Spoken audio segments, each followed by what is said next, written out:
Hey church family, it's Pastor Tim on Tuesday, January the 19th.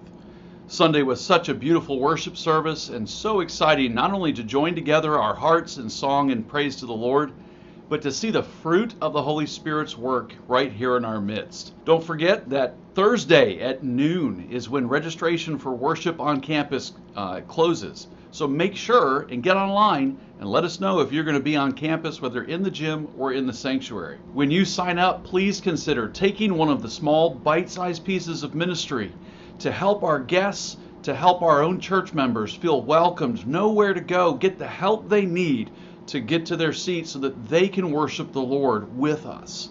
Of all our ministries, the children's ministry is facing a particular challenge when it comes to volunteers. We announced Sunday that we're going to take 2 weeks off in our children's ministry. Part of that is just to give our volunteers who are carrying so much of the load a break.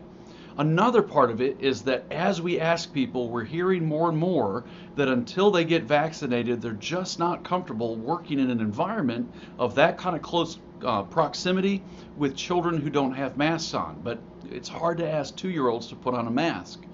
So we're facing challenges. We're trying to respond to them. Our hope is that in a couple weeks we can start to open things back up, but we really need volunteers. We need people who are willing to serve and invest in the lives of our children.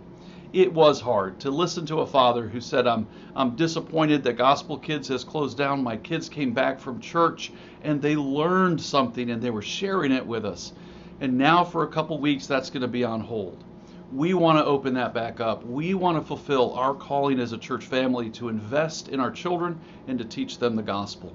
So please, church, help us reach those goals and minister to our children. In addition, I am pleased to announce to you that through our year-end extra giving campaign, that God has provided $67,500 through our church family towards advancing the message of the gospel and increasing our generosity. So thank you, church family, for the sacrifices that you've made to help this church move forward in its ministry. Now remember, part of that fundraising was so that we could increase our generosity to local ministries. And we want to know about the charities that you'd like for that money to go to. So if you have a ministry that you would like to see supported through our year-end extra giving, please send me an email, tim@eastcobbpres.org.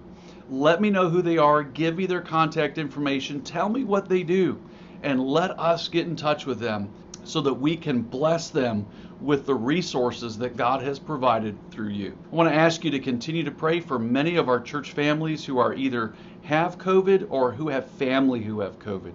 We have several families whose extended family are really struggling and need your prayers that God would be merciful to them and heal them. So please be on your knees asking the Lord to show us His mercy in preserving the health of these individuals. If you're not part of the prayer group emails and you'd like to be, please let Donna know so that you can get these updates and be praying actively for the needs of God's people.